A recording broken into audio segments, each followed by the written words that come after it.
ബ്രിട്ടനിൽ ഇന്ത്യക്കാരെ ഓടിച്ചിട്ട് പിടികൂടുന്നു എന്ന റിപ്പോർട്ടുകൾ ഇപ്പോൾ പുറത്തു വരികയാണ്. എന്തിനാണ് ഇവരെ പിടികൂടുന്നതെന്ന് ചോദിച്ചാൽ അനധികൃതമായി താമസിക്കുന്ന ഇന്ത്യക്കാരെയാണ് എന്ന് നമ്മൾ എടുത്തു പറയേണ്ടതാണ്. അല്ലെങ്കിൽ ഇപ്പോൾ നമ്മുടെ സുഡാപ്പികളും കമ്മികളും എല്ലാം വന്ന് കമന്റ് ചെയ്യും നരേന്ദ്രമോദി ഭരിച്ചതുകൊണ്ടാണ് ഇത് സംഭവിക്കുന്നത് എന്നുള്ളതാണ്. യഥാർത്ഥത്തിൽ രാജ്യത്തിന് മാനം കെടുത്താനായിട്ട് അനധികൃതമായി അവിടേക്ക് പല രീതിയിൽ നുഴഞ്ഞു കയറാൻ ശ്രമിക്കുന്ന വിഭാഗങ്ങൾ ഇവരാണ് എന്നുള്ളത് നമ്മൾ മനസ്സിലാക്കേണ്ടതാണ്.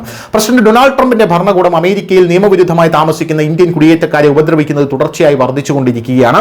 ഇപ്പോൾ UK-യിലും നിയമവിരുദ്ധമായി റൈഡർമാരായി ജോലി ചെയ്യുന്ന ഏഷ്യൻ കുടിയേറ്റക്കാർക്കെതിരെ ബ്രിട്ടീഷ് സർക്കാർ ഓപ്പറേഷൻ ഇക്വലൈസ് ആരംഭിച്ചതായും 171 ഡെലിവറി റൈഡർമാരെ അറസ്റ്റ് ചെയ്ത് നാട് കടത്തിയതായിട്ടും അറിയാൻ സാധിക്കുന്നു.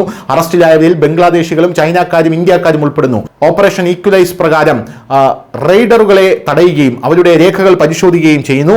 നിയമവിരുദ്ധമായ ജോലി ചെയ്യുന്നതായി കണ്ടെത്തിയാൽ അവരെ ഉടൻ അറസ്റ്റ് ചെയ്ത് അവരുടെ രാജ്യത്തേക്ക് നാട് കടത്താനായി കസ്റ്റഡിയിലെടുക്കുന്നു. നവംബർ അവസാന വാരത്തിൽ UK home office immigration enforcement team operation equalise നടത്തി ബ്രിട്ടനിലുടനീളമുള്ള നഗരങ്ങളിലും പട്ടണങ്ങളിലും നിയമവിരുദ്ധമായി ജോലി ചെയ്യുന്ന റൈഡർമാരെ തടഞ്ഞു നിർത്തി അവരുടെ രേഖകൾ പരിശോധിച്ചു. നിയമവിരുദ്ധമായി ജോലി ചെയ്തിരുന്നതായി കണ്ടെത്തിയവരെ ഉടൻ അറസ്റ്റ് ചെയ്ത് നാട് കടത്തി. ഹോം ഓഫീസ് പ്രകാരമാകെ 171 പേരെ അറസ്റ്റ് ചെയ്തു. നവംബർ 17 കിഴക്കൻ ലണ്ടനിലെ ന്യൂ ഹോമിൽ 4 റൈഡർമാരെ അറസ്റ്റ് ചെയ്തു. അവരിൽ ബംഗ്ലാദേശികളും കൂടുതൽ ഇന്ത്യക്കാരും ഉൾപ്പെടുന്നു എന്നാണ് നമുക്ക് മനസ്സിലാക്കാൻ സാധിക്കുന്നത്.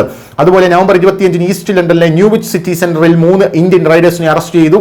അവരിൽ 2 പേർ നാടുകടത്തൽ ഭീഷണിയിലായിരുന്നു. മൂന്നാമത്തെ ഇമിഗ്രേഷൻ ജാമ്യത്തിൽ വിട്ടയച്ചു. കഴിഞ്ഞ ആഴ്ച നോറിസ് തങ്ങളുടെ പ്ലാറ്റ്ഫോമുകളിൽ നിയമവിരുദ്ധമായി ജോലി ചെയ്യുന്ന ആളുകളെ നീക്കം ചെയ്യുന്നതിനുള്ള നടപടി ചർച്ച ചെയ്യുന്നതിനായി ഭക്ഷ്യവിതരണ കമ്പനിയായിട്ടുള്ള delivery, Just Eat, Uber Eats എന്നിവയുമായി ഒരു കൂടിക്കാഴ്ചയും നടത്തിയിരുന്നു. അനധികൃത കുടിയേറ്റക്കാരിൽ ചിലർ ഗുരുതരമായിട്ടുള്ള കുറ്റകൃത്യങ്ങളും അവിടെ നടത്തുന്നതായിട്ടുള്ള റിപ്പോർട്ടുകളും ബ്രിട്ടനിൽ നിന്ന് പുറത്തു വരുന്നുണ്ട്. News desk news India Malayalam.